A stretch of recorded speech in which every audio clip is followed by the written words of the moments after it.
একদা বিশ্বনবীর খুব অভাবে দিন কাটছিল। তিনি রাস্তা দিয়ে যাচ্ছিলেন। তখন তিনি একটি সাইনবোর্ডে লেখা দেখলেন, ইহুদি খেজুর বাগানে পানি দিলে খেজুর দেওয়া হবে।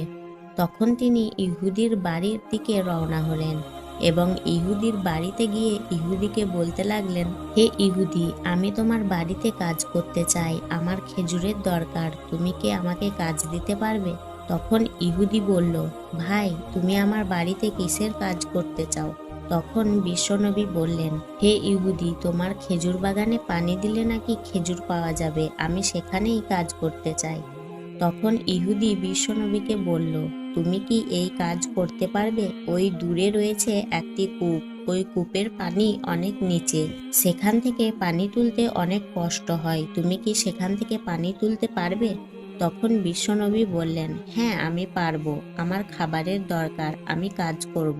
তখন সেই ইহুদি চালাকি করে মনে মনে বলতে লাগলো, এই লোকটা তো পানি তুলতে চায়, কিন্তু এই কূপের পানি তো অনেক নিচে, লোকটি তো পানি তুলতেই পারবে না। তখন ইহুদি মনে মনে চিন্তা করতে করতে একটি বালতি নিয়ে আসলো। সেই বালতিটির রশি ছিল অনেক নরম ও পচা, সেই বালতিটিকে অনেকদিন ব্যবহার করা হয়নি। তখন সে বিশ্বনবীকে সেই বালতিটি দেয়। তখন বিশ্বনবী সেই বালতিটিকে নিয়ে কূপের কাছে যায় এবং বালতিটির রশি ছিল পচা। বিশ্বনবী বালতিটিকে কূপের মধ্যে নিক্ষেপ করলেন। তখন রশিটি ছিঁড়ে বালতিটি কূপের ভিতরে পড়ে যায়। দূর থেকে সেই ইহুদি দৃশ্যটি লক্ষ্য করে বিশ্বনবীর কাছে চলে আসলো এবং বিশ্বনবীর গাল মোবারকে একটি থাপ্পড় মারল। তখন বিশ্বনবী সে ইহুদির হাতে চড় খাবার পরেও ইহুদিকে কিছুই বলল না। কি মায়ার নবী ছিলেন, কি দয়ার নবী ছিলেন, আল্লাহর কাছে নালিশও করলেন না। তখন বিশ্বনবী ইহুদিকে লক্ষ্য করে বলল, হে ইহুদি, তুমি আমাকে যে হাত দিয়ে চড় মেরেছ, সেই হাতে কি তুমি ব্যথা পেয়েছ? তখন ইহুদি বলল, আমি কোনো ব্যথা পাইনি, তুমি আমার নতুন বালতি কূপের ভিতর ফেলে দিয়েছ, তাই তোমাকে আমি চড় মেরেছি। তখন বিশ্বনবী তাকে বলতে লাগলেন, আমি কূপের ভিতর থেকে বালতিটি তুলে তোমার বাগানে পানি দিয়ে দেব, তুমি কি পারবে আমাকে আমার পাওনা মিটিয়ে দিতে? তখন ইহুদি আশ্চর্য হয়ে গেল এবং বলতে লাগলো, তুমি আমার কূপ থেকে কিভাবে বালতিটি তুলবে? আমার কূপে তো কোনো তলা নেই, এটি থেকে তুমি কিভাবে পানি তুলবে এবং কিভাবে আমার বালতিটি তুলে দেবে?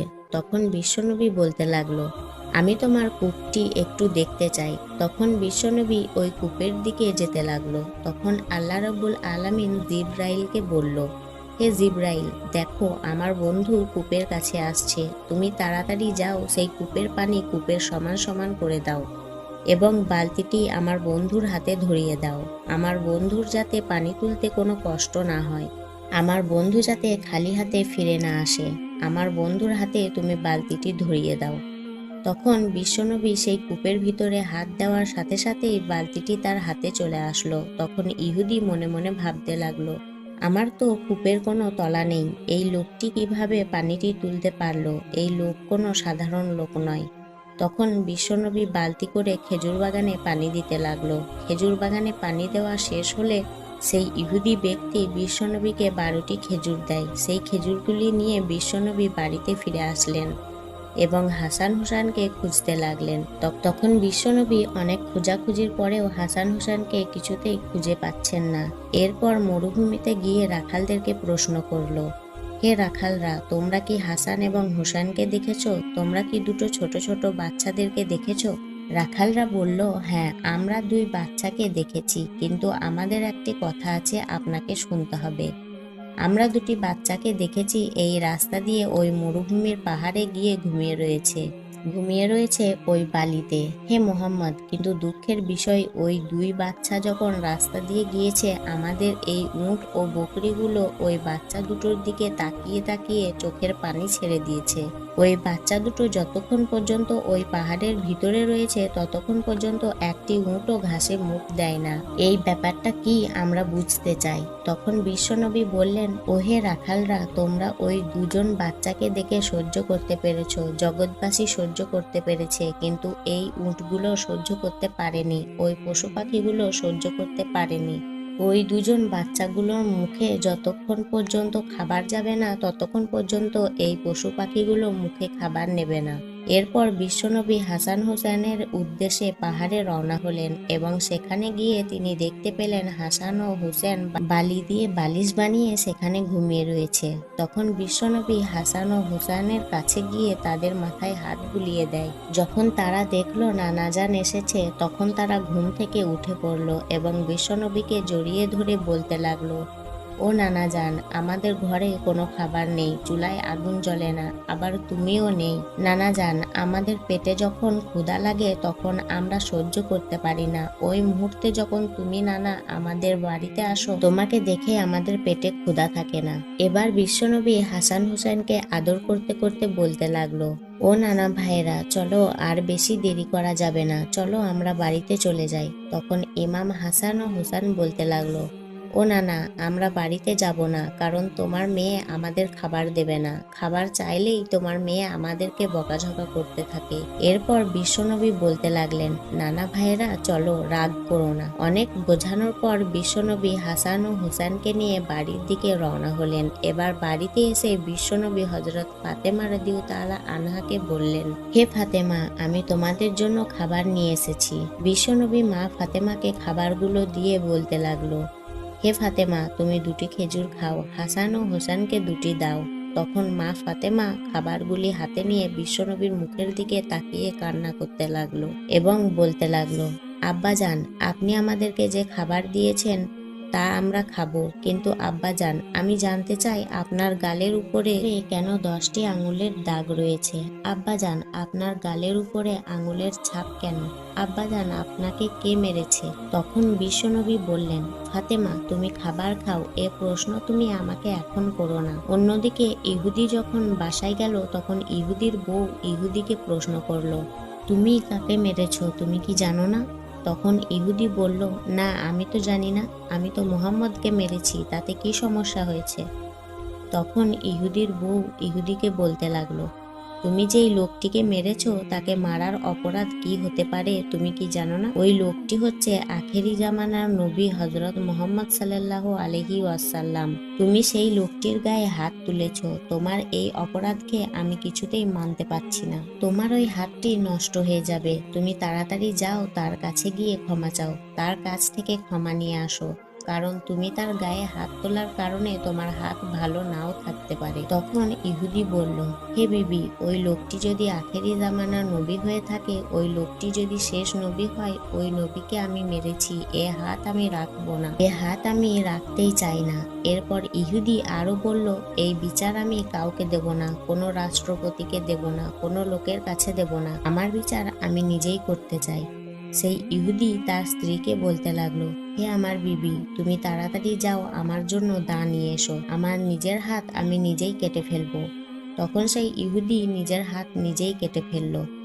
এরপর সেই ইহুদি কাটা হাত নিয়ে বিশ্বনবীর বাড়িতে রওনা হলেন। ইহুদিটি একটি সময় গিয়ে বিশ্বনবীর বাড়িতে হাজির হলেন। তখন বাড়ির ভিতর থেকে খবর আসতে লাগলো বিশ্বনবী বাড়িতে নেই, তিনি তার মেয়ে ফাতেমার বাড়িতে গিয়েছেন। তখন বিশ্বনবীর সাথে মা ফাতেমা কথা বলছিলেন। মা ফাতেমা বলতে লাগলো, ও আমার আব্বাজান, যতক্ষণ পর্যন্ত আপনি আমাকে না বলবেন আপনার গালে কে থাপ্পড় মেরেছে ততক্ষণ পর্যন্ত আমি খাবার খাবো না। হযরত ফাতেমা রাদিয়াল্লাহু আনহা আরো বললেন, আব্বাজান, আপনি কি আল্লাহর দরবারে বলতে পারেন না, যেই লোকটি আপনার গায়ে হাত তুলেছে তার বিরুদ্ধে আল্লাহর কাছে বিচার দিতে পারেন না? কিন্তু আমি ফাতেমা আল্লাহর কাছে হাত তুলে বলবো, ওই লোকটি ধ্বংস হোক। তখন বিশ্বনবী বললেন, ফাতেমা, আমি তো গজবের নবী না, আমি হচ্ছি রহমতের নবী, আমি তো ক্ষমা করে দেওয়ার নবী, আমি প্রতিশোধ নেওয়ার নবী না। তখন বিশ্বনবী আরো বললেন, ফাতেমা, ওরা আমাকে চিনতে পারেনি, আমাকে না চিনেই আমাকে মেরেছে। তখন একটু পরে খবর পাওয়া গেল বাড়ির বাইরে থেকে কে আওয়াজ করে বলছে, বাড়ির ভিতরে কি মুহাম্মদ আছে? তখন ফাতেমা রাদিয়াল্লাহু আনহা বলতে লাগলো, আব্বাজান, আপনাকে জানি কে ডাকছে, আপনার নাম ধরে হয়তো কেউ খুঁজছে। তখন বিশ্বনবী ঘরের বাইরে এসে দেখতে পেলেন ওই ইহুদি দাঁড়িয়ে আছে এবং সে তার হাত কেটে এসে রক্তমাখা অবস্থায় দাঁড়িয়ে আছে। তখন সেই ইহুদি বিশ্বনবীকে দেখা মাত্র বলতে লাগলো, হে নবী, আপনি আমাকে মাফ করে দেন, আমার অনেক বড় ভুল হয়ে গেছে। তখন বিশ্বনবী বললেন, হে ইহুদি, তোমার কি হয়েছে? তখন ইহুদি বলল, হে আল্লাহর রাসূল, আমি ভুল করে আপনার গায়ে হাত তুলে ফেলেছি, তাই আমার বিচার আমি দুনিয়ার কারোর কাছে দিই নাই। আমার বিচার আমি নিজেই করেছি। আমার হাতটি আমি কেটে ফেলেছি। যে নবীর গায়ে মশা মাছি বসে না, সেই নবীর গায়ে আমি হাত তুলেছি, তাই আমার নিজের হাত আমি নিজেই কেটে ফেলেছি। তখন বিশ্বনবী বলতে লাগলেন, হে ইহুদি, তোমার হাত কাটার কি দরকার ছিল? আমি তো তোমাকে ক্ষমা করে দিয়েছি। ইহুদি বলল, হে নবী, আপনার মতো মানুষ এই পৃথিবীতে আর নেই। এত কিছু হওয়ার পরেও আপনি আমাকে মাফ করে দিয়েছেন। তখন বিশ্বনবী সেই ইহুদির হাতটি আগের মতো জোড়া লাগাতে চাইছিলেন। তখন আল্লাহ রাব্বুল আলামিন জিব্রাইল আলাইহিসসালামকে ডেকে বললেন, হে জিব্রাইল, তুমি দেখো আমার বন্ধু কি করতে চায়। তুমি যাও এবং তাকে গিয়ে বলে দাও, বিশ্বনবী যদি তাকে ক্ষমা করে দেয় তাহলে আল্লাহ তাকে ক্ষমা করে দেবেন। তখন জিব্রাইল আলাইহিসসালাম আল্লাহর নির্দেশে বিশ্বনবীর সামনে এসে উপস্থিত হলেন এবং বলতে লাগলেন, হে রাসূল সাল্লাল্লাহু আলাইহি ওয়াসাল্লাম, আমার সালাম নিন এবং আল্লাহ সালাম নিন। এবং বলতে লাগলেন, আপনি কি তাকে ক্ষমা করেছেন? তখন বিশ্বনবী জিব্রাইল আলাইহিসসালামকে উদ্দেশ্য করে বলতে লাগলেন, হে জিব্রাইল, আমি তো গজবের নবী না, আমি তো রহমতের নবী, আমি তো প্রতিশোধের নবী নয়। জিব্রাইল, তুমি যাও, আল্লাহকে বলো আমি তাকে মাফ করে দিয়েছি, আমার আল্লাহও যেন তাকে মাফ করে দেয় এবং আল্লাহ যেন তার হাতটিকে পুনরায় আগের মতো করে দেয়। এরপর বিশ্বনবী আল্লাহর নির্দেশে তার থুতু মোবারক লাগিয়ে তার হাতটি পুনরায় জোড়া লাগিয়ে দিল। তখন ইহুদি বলল, নবী করিম সাল্লাল্লাহু আলাইহি ওয়াসাল্লামের থুতু মোবারক দিয়ে আমার হাত লাগিয়ে দিল। তখন আমার আর কাটা হাতের কোনো চিহ্নই ছিল না। তখন ইহুদি বলতে লাগলো, হে নবী, ইয়া রাসূল সাল্লাল্লাহু আলাইহি ওয়াসাল্লাম, আমার যে কাটা হাতে থুতু মোবারক দিয়ে জোড়া লাগিয়ে দিয়েছেন, সেই হাতটি ধরে কালেমা পড়িয়ে আমাকে মুসলিম করে দিন। এরপর বিশ্বনবী ইহুদি ব্যক্তিকে কালেমা পড়িয়ে মুসলমান বানিয়ে দিল। এর পরের একটি ঘটনা, হযরত উমর বিন খাত্তাব একদিন নবী করিম সাল্লাল্লাহু আলাইহি ওয়াসাল্লামকে খুঁজতে বের হলেন, কিন্তু তিনি তেনাকে কোথাও পেলেন না। অবশেষে তিনি হাজির হয়ে গেলেন বিশ্বনবীর বাড়িতে। তখন বিশ্বনবী উমরকে নিজের কাছে বসতে দিলেন। রাসূলের গায়ে তখন একটি মাত্র চাদর, ঘরে ছিল একটি মাত্র খাটিয়া, একটি বালিশ ছাড়া খাটিয়ার কোনো বিছানাপত্র নেই, তাও আবার খেজুরের পাতার তৈরি। এর কোণে রয়েছে একটি পাত্র, পাত্রে সামান্য একটু আটা এবং এক কোণে রয়েছে একটি পশুর চামড়ার তৈরি একটি পানির পাত্র। বিশ্বনবীর বাড়িতে ওমর এসেছেন এই প্রথমবার। তিনি ঘরের এদিকে ওদিকে তাকালেন, কিন্তু অতিরিক্ত আর কিছুই দেখতে পেলেন না। রাসূলের ঘরে এত সামান্য জিনিস দেখে তিনি অবাক হয়ে গেলেন। উমর বিন খাত্তাবের মনে তখন নানা প্রশ্ন, তার ঘরে এত সামান্য জিনিস কেন? কেন তিনি এত কষ্ট করবেন? কিসের এত অভাব তার? খালি বিছানায় ঘুমাতে গিয়ে বিশ্বনবীর পিঠে দাগ পড়বে, এ কেমন কথা? ঘরের আসবাবপত্র ও অন্যান্য উপকরণের দিক দিয়ে তিনি তৃপ্তির জীবন কাটাতে পারবেন না, এ কেমন করে হয়? ওমর বিন খাত্তাব আর ভাবতে পারলেন না। বিশ্বনবীর দুঃখ কষ্টের কথা ভেবে তার মন ভারী হয়ে এলো। তখন বিশ্বনবীর চোখে তা ধরা পড়ল এবং বিশ্বনবী বলতে লাগলেন, উমর, কি হয়েছে তোমার? তখন উমর উত্তর দিলেন, হে রাসূল সাল্লাল্লাহু আলাইহি ওয়াসাল্লাম, আপনার খাটিয়ায় কোনো বিছানা নেই, শূন্য বিছানায় শুয়ে আপনার পিঠে দাগ হয়ে গেছে। আপনার ঘরে আসবাবপত্র খুবই সামান্য, প্রয়োজনীয় অনেক জিনিস আপনার নেই। আপনার গৃহখানিও ভালোভাবে বসবাসের উপযোগনীয়। পারস্য সম্রাট ও রোমান রাজারা অমুসলিম, অথচ কত সুখ শান্তি তাদের, জিনিসপত্রের কোনো অভাব নেই। আপনি আল্লাহর রাসূল, আল্লাহর প্রেরিত নবী, অথচ আপনার এসব কিছুই নেই। কিসের এত অভাব আপনার? আপনি কেন এত দুঃখ কষ্টে ভরা জীবনযাপন করবেন? তখন বিশ্বনবী মৃদু হেসে বললেন, হে ওমর, তুমি যাদের কথা বলছো তারা অনেক আরাম আয়েশের মধ্যে দিন কাটাচ্ছে, অনেক সুখ শান্তি তাদের, কিন্তু তুমি কি এটা পছন্দ করো না? তারা শুধু এই পৃথিবীর জীবন ভোগ করবে এবং আমরা ভোগ করব পরকালের শান্তি সুখ। তখন ওমর বিন খাত্তাব নিজের ভুল বুঝতে পারলেন। বিশ্বনবীর কাছে তিনি নতুন শিক্ষা পেলেন। দুনিয়াতে আরাম আয়েশের সময় না কাটাবার মহান প্রেরণা নিয়ে সেদিনের মতো বিদায় নিলেন। এরপরে 3 দিন যাবৎ বিশ্বনবীকে খুঁজে পাওয়া যাচ্ছিল না। হযরত ওমর ও হযরত আবু বকর বিশ্বনবীকে খুঁজতে বার হলেন। তখন হযরত ওমরের কাছে ছিল একটি তলোয়ার। তখন ওমর কিছু ইহুদি লোকেদের কাছে গর্জে উঠে বললেন, হে টিকটিকির বাচ্চারা, আমার নবী কোথায়? তোমরা বলো, আমার নবীকে তোমরা কোথায় দেখেছো? তোমরা বলো, না হলে আমি ওমর তোমাদের সবাইকে আজ পাগল করে ফেলবো। তখন ইহুদিরা বলতে লাগলো, বিশ্বাস করো, আমরা কোনো নবীকেই দেখিনি। তখন হযরত আবু বকর বললেন, আমরা সামনের দিকে হাঁটতে থাকি, সামনে হয়তো আরো লোকজন পাবো, তাদেরকে জিজ্ঞাসা করব, আমার নবী কোথায়, আমার নবীর খোঁজ কোথায় পাওয়া যেতে পারে। অতঃপর হযরত আবু বকর ও হযরত ওমর সামনের দিকে হাঁটতে থাকলেন। কিছু দূর হাঁটার পর তারা একটি পাহাড়ের কাছে কিছু রাখালকে দেখতে পেলেন। হযরত আবু বকর সেই রাখালদেরকে জিজ্ঞাসা করলেন, হে রাখালরা, তোমরা কি এদিক দিয়ে আমাদের দ্বীনের নবীকে যেতে দেখেছ? তখন তাদের মধ্যে একজন জবাব দিল, আজকে 3 দিন যাবৎ একটি লোক ওই পাহাড়ের গুহার মধ্যে সেজদায় পড়ে কান্না করছে। সেজদায় পড়ে কান্নার অবস্থায় দেখছি 3 দিন কেটে গেল, কিন্তু তিনি কান্না করেই চলেছেন। তার কান্না শুনতে পেয়ে আমাদের পশুগুলি 3 দিন যাবৎ ঘাস পানি খাচ্ছে না, পশুর বাচ্চারাও মায়ের দুধ পান করছে না। তোমাদের লোকটিকে নিয়ে যাও, না হলে হয়তোবা আমাদের পশু পাখিগুলো না খেতে পেয়ে মারা যাবে। তখন হযরত আবু বকর হযরত উমরকে বললেন, যার কান্না শুনে পশু পাখিরা খাবার খাওয়া বন্ধ করে দিয়েছে, সে বিশ্বনবী ছাড়া আর কেউ হবে না। চলো আমরা সামনের দিকে গিয়ে বিশ্বনবীকে সেখান থেকে নিয়ে আসি। তারপর হযরত ওমর ও হযরত আবু বকর পাহাড়ের সামনের একটি গুহার মধ্যে দেখতে পেলেন বিশ্বনবী সেজদায় পড়ে কান্না করছেন।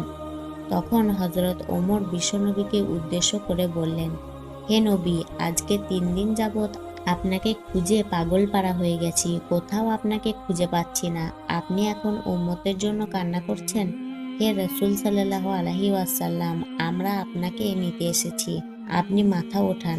কিন্তু বিশ্বনবী কোনো কথাই বললেন না। তখন হযরত আবু বকর বললেন, ইয়া রাসূল সাল্লাল্লাহু আলাইহি ওয়াসাল্লাম, আপনি আপনার উম্মতের জন্য এভাবে কান্না করছেন, আমি আবু বকর কথা দিলাম, আমার তামাম জীবনের ইবাদত আপনার উম্মতের নামে দান করে দিলাম, আপনি মাথা ওঠান। তারপরেও বিশ্বনবী মাথা মোবারক উঠাচ্ছেন না। তারপর হযরত আবু বকর বললেন, আমার মনে হচ্ছে হযরত ফাতেমাকে ছাড়া বিশ্বনবীকে এখান থেকে নিয়ে যাওয়া যাবে না, চলো আমরা ফাতেমার বাড়িতে যাই। তখন তারা দুজন সাহাবী মিলে হযরত ফাতেমার বাড়ির দিকে রওনা করলেন। পথের মধ্যে তারা হযরত আলীকে দেখতে পেলেন এবং হযরত আলীকে সমস্ত ঘটনা খুলে বললেন। এরপর তারা হযরত ফাতেমার কাছে গিয়ে সমস্ত ঘটনা খুলে বলল। হযরত ফাতেমা সমস্ত ঘটনা শোনার পর হাসান হোসেনকে নিয়ে হযরত আলী, হযরত ফাতেমা, হযরত হাসান হোসেন, হযরত আবু বকর, হযরত ওমর সহ সকলে মিলে বিশ্বনবীর কাছে সেই পাহাড়ে চলে গেলেন। তখন হযরত ফাতেমা রাসূল সাল্লাল্লাহু আলাইহি ওয়াসাল্লামকে উদ্দেশ্য করে বলতে লাগলেন, আব্বাজান, আপনি কিভাবে পারলেন? আপনি 3 দিন যাবৎ আমাদের সবাইকে ছেড়ে এই গহীন পাহাড়ের গুহায় একা একা কান্না করতে? আপনার কি একটু আমাদের জন্য মায়া হচ্ছে না? আপনাকে আমরা অনেক খোঁজাখুঁজি করেছি, কোথাও আপনাকে পাচ্ছিলাম না। আপনি কি করে পারলেন আমাদের সবাইকে ভুলে থাকতে, আপনার আদরের নাতি হাসান হোসেনকে ভুলে থাকতে? আব্বাজান, আপনি মাথা মোবারক ওঠান, আমরা আপনাকে নিয়ে যেতে এসেছি। কিন্তু বিশ্বনবী মাথা উঠাচ্ছেন না, সেজদায় পড়ে কান্না করেই চলেছেন। তারপর হযরত ফাতেমা বলতে লাগলেন, হে আব্বাজান, আমি ফাতেমা কথা দিচ্ছি, আপনার উম্মতের জন্য আমি আমার আদরের সন্তান এবং আপনার আদরের নাতি হাসান ও হুসাইনকে কুরবানি করে দিলাম। তখন আল্লাহ রাব্বুল আলামিন জিবরাইলকে উদ্দেশ্য করে বললেন, হে জিবরাইল, তুমি এক্ষুনি আমার বন্ধুর কাছে যাও, আমার বন্ধুকে বলো সেজদা থেকে মাথা উঠাতে এবং আমার বন্ধুকে বলে দিও যে আল্লাহ রাব্বুল আলামিন আমার বন্ধু নবীর সকল উম্মতের জিম্মেদারি হয়ে গেলাম। তখন আল্লাহর নির্দেশে জিবরাইল আলাইহিস সালাম পাহাড়ের গুহার মধ্যে এসে নবী করিম সাল্লাল্লাহু আলাইহি ওয়াসাল্লামকে উদ্দেশ্য করে বলতে লাগলেন, ইয়া রাসূল সাল্লাল্লাহু আলাইহি ওয়াসাল্লাম, আপনি মাথা ওঠান। আল্লাহ রাব্বুল আলামিন এইমাত্র আমাকে জানিয়ে দিয়েছেন আপনার সমস্ত উম্মতের জিম্মেদারি মহান আল্লাহ রাব্বুল আলামিন নিজেই নিয়েছেন। এগুলি বলে জিবরাইল আলাইহিস সালাম সেখান থেকে চলে গেলেন। অতঃপর বিশ্বনবী সেজদা থেকে মাথা উঠালেন এরপর বিশ্বনবী সবাইকে নিয়ে বাড়ির দিকে রওনা হলেন। প্রিয় দর্শক, আপনাদেরকে অনেক অনেক ধন্যবাদ ভিডিওটি শেষ পর্যন্ত দেখার জন্য। ভিডিওটি কেমন লাগলো অবশ্যই আপনাদের সুন্দর কমেন্ট করে জানাবেন। আপনাদের সুন্দর কমেন্ট আমাকে পরবর্তী ভিডিও বানানোর জন্য উৎসাহিত করবে এবং অবশ্যই চ্যানেলটি সাবস্ক্রাইব করবেন। প্রিয় দর্শক, আবার পরবর্তীতে একটি সুন্দর ভিডিওর মাধ্যমে দেখা হবে ইনশাআল্লাহ। ভালো থাকবেন, সুস্থ থাকবেন প্রিয় দর্শক। আল্লাহ হাফিজ।